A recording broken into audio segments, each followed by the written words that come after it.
Hello everyone, আসসালামু আলাইকুম। আশা করি সবাই ভালো আছো, ভালো আছেন। যারা পরীক্ষা দিচ্ছ, আশা করি সবাই সুস্থ আছো, ভালোভাবে পড়ছো, পরীক্ষা দিচ্ছ। পরীক্ষা শুরু হলো দেখতে দেখতে আর মাত্র কয়েকটা আছে, তাই না? মেজর আর 2টা সাবজেক্টের আছে, রিটেন পেপার আছে 4টা।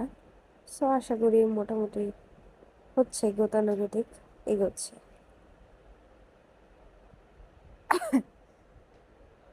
মূলত আসছি অসুস্থতার ব্যাপারে কিছু কথা বলতে। আমার ভিডিও অন করা, আমি সামনে নাই, আমি কথা বলছি জাস্ট। তো যারা হচ্ছে দুর্বল ইমিউনিটির মানুষজন, কিছুটা আমার মতো, যে কথায় কথায় অসুস্থ বা সেন্সিটিভ আর কি, অসুস্থ হয়ে যাও বেশি করে, স্পেশালি যখন এক্সাম থাকে, প্রেশার থাকে, বা হুট করে কোনো ইমার্জেন্সি কাজ থাকে, তার মধ্যে যদি অসুস্থ হয়ে যাও তখন কিন্তু মানে কনফিডেন্টও চলে যায়, আবার পারিপার্শ্বিক একটা এক্সট্রা প্রেশার চলে আসে। এই অবস্থায় তোমরা কি করবে? স্পেশালি ধরো যদি তোমরা যারা এইচএসসি দিচ্ছ, তাদের ক্ষেত্রে যদি কেউ অসুস্থ হয়ে যাও তখন কি করবে? দেখো, একটা কথা কি, আমরা জানি না অসুস্থতা ব্যাপারটা সম্পূর্ণ, বিশেষ করে যেগুলো আনসার্টেন, ঠিক আছে, সেগুলো সম্পূর্ণ হচ্ছে হুট করে আসে বা বলে কয়ে আসে না। প্রথমত প্যানিক করা যাবে না। এখন বলতে পারো যে হ্যাঁ আমি অসুস্থ, আমি কি ফেস করছি।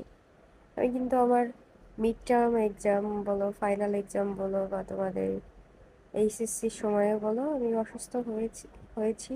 তার এক্সপিরিয়েন্সে, মানে সেই অভিজ্ঞতা থেকে আমি তোমাদেরকে কিছুটা আশ্বাস দেওয়ার চেষ্টা করছি আর কি।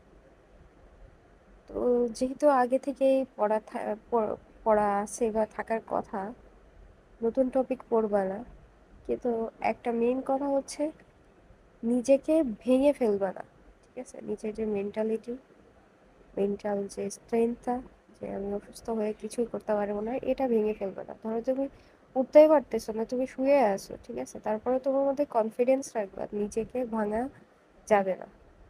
কনফিডেন্স রাখবা যে না, ইউ ক্যান ডু সামথিং, হয়তো বা ফুললি না, যতটা দিতে পারতা ততটা হবে না। সুস্থ থাকা একটা রহমত, নিয়ামত, আলহামদুলিল্লাহ, শুকরিয়া।